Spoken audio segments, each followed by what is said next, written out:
The story you're about to hear was shared by a man named Daniel Foster. He claims everything happened during the winter of 2016 when he and his family moved into a quiet house in Ridgewood Hollow.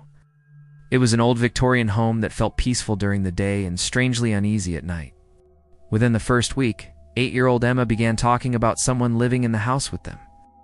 Emma told her parents she had made a new friend named Sister. She described the figure as a tall woman, wearing old black clothing with eyes that looked too dark. Until the night he heard the whisper. It happened around 2:30 in the morning.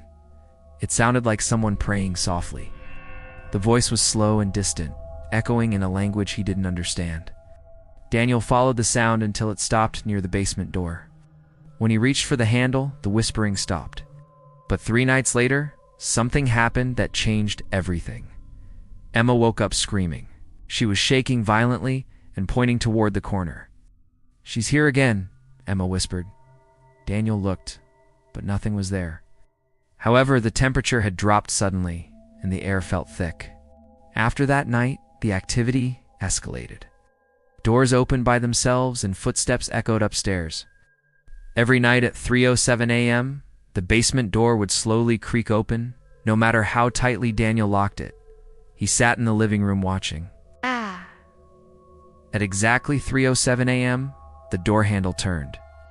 No one was touching it. Then something inside the basement whispered his name. Daniel. The voice sounded like it was coming from deep underground. The following morning, he called Marcus Hale, a paranormal investigator who had spent years researching haunted locations.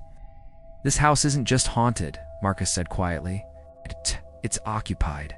Marcus set up cameras. Around 2:50 a.m., one captured a tall shadow figure standing beside Emma's bed. At 3:07 a.m., Marcus descended the basement stairs.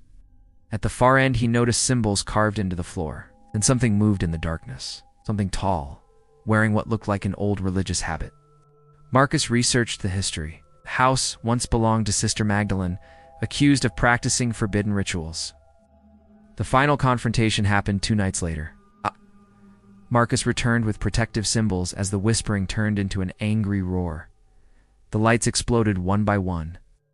Marcus shouted the final words of the prayer, and suddenly, the figure vanished.